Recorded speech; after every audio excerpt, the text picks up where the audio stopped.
سلامونه علیکم هیله احترامات مونږ دوستانو د ترنم ټال څخه دوستانو تاسو په ډیر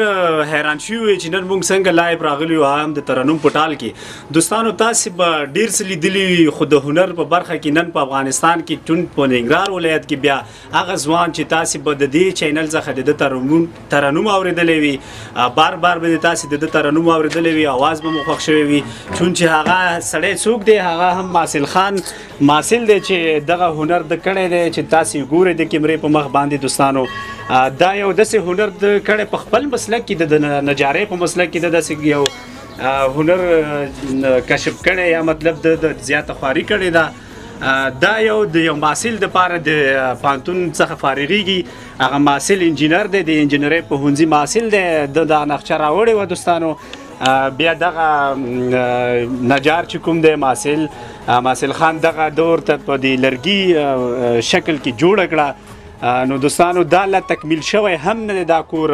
چون چې کله دا تکمیل شو موږ به مکمل تاسو ته هر څه وخیو دوستانو د دویم منزل دی چې تاسو ګورئ د دې نه بیخکته چې د اول منزل دی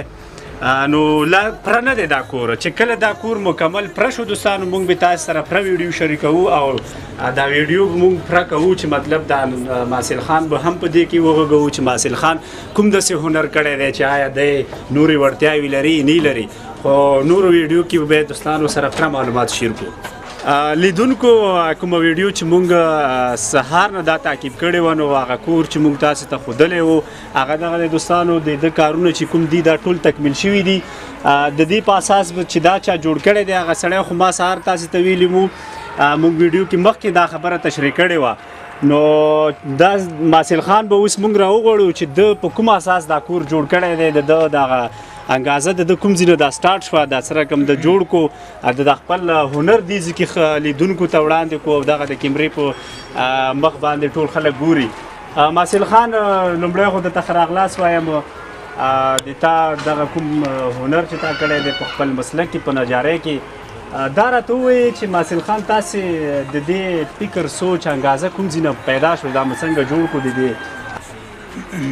مننه تاسو نه مننه په خیر راغلی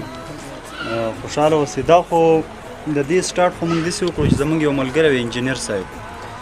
او هغه ویلي چې موږ ته دغه سیسټم نقشه ده مطلب دغه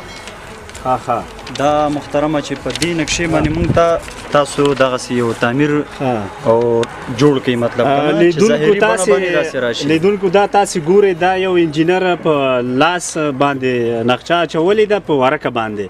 بیا نو دغه کمال په دې خپل هنر کې په دې نجارۍ په هنر کې ښودلی دی نو تاسو دا لیدلی شئ ماسل خان دا لږ داسې تشریح کړه د دې هغه کوم هغه پړاوونه چې تا جوړ کړي اول د کوم پړاو جوړ کړی د دې سټارټینګ خو ګوره چې له دې ځای نه شروع کېږي بسم الله ډېر ښه د دې چې کوم دی دا نقشه لیدونکو تاسو ګورئ دا هر یو پړاو بیل بیل جدا دغسې خلاصېږي د نقشې په طور باندې دا دغسې راځي چې مطلب د دې دغه مخه ده دا دروازه ده مطلب دروازې کې دا یوه کوټه ده دا بیا د دې تشناب ده دا شپزخانه ده دغه زینه ده چې مطلب ورختلې دویم چته بیا دا کوټه ده بیا دا تشناب ده او بیا دې پسې محترمینو راځي دغه شی نه وبخئ ډېر ماسل خان یو پوښتنه دی دې نقشې کې خو فکر کوم یو منزل دی دغه دویم منزل په کوم اساس تاسې خپل ذهن نه جوړ کړی او دوی خو وویل چې موږ ته یو منزل جوړ کړي که نه خو برحاله موږ ویلې چې دا خوند هم وکړي او ښه هم ښکاره شي نو د انجینر صاحب هم خوښ شو ډېر راغلی و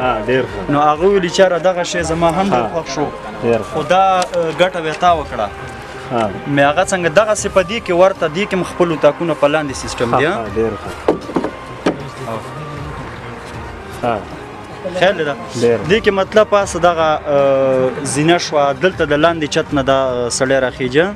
دا بیرغ مطلب دغه زینه موږ سره دا بیټر پلانګ هم ده دا بیټر پلانګ مطلب کولی شي لاندې مو ګوري پاسه مو ګوري دغسې مطلب که نه نور به دغسې چمن ده منظرې ده دا ګاډو ځای ده پارکینګ ده مطلب بهر ته بوټو دپاره که نه ډېر ښه لیدونکو تاسې ګورئ ماسل خان یو پوښتنه بله کېږي دغسې دا ویلې چې ته لیده د دې نه چې نور شیان هم جوړولی شي داسې هنر یا مهارت ته لرې ان شاء الله ډیر شین چې دا سیمون ته خلک وي چې را دغه شی جوړ کړي نو جوړو ان شاء الله ورته او ډیر بلا ډیر شین جوړو ان شاء الله ډیر ښه کامیاب اوسې ژوندی اوسې لیدونکو تاسې دغه هنر ولیدلو د په خپل مسلک کې د نجارۍ په فیلډ کې دغسې یو ښایسته یو هغه کور جوړ کړی ده نو دی چې دی په خپل هغه مسلک کې ډېر لایقه ده ډېر یو استعداد خدای پاک ورکړی دی همدارنګه تاسې لیدونکو ډېر د ده هغه اواز واورېدلی دی ډېرو مینوال لري د ده اواز نو دا ویډیو د سره تر اخره پورې وګورئ او در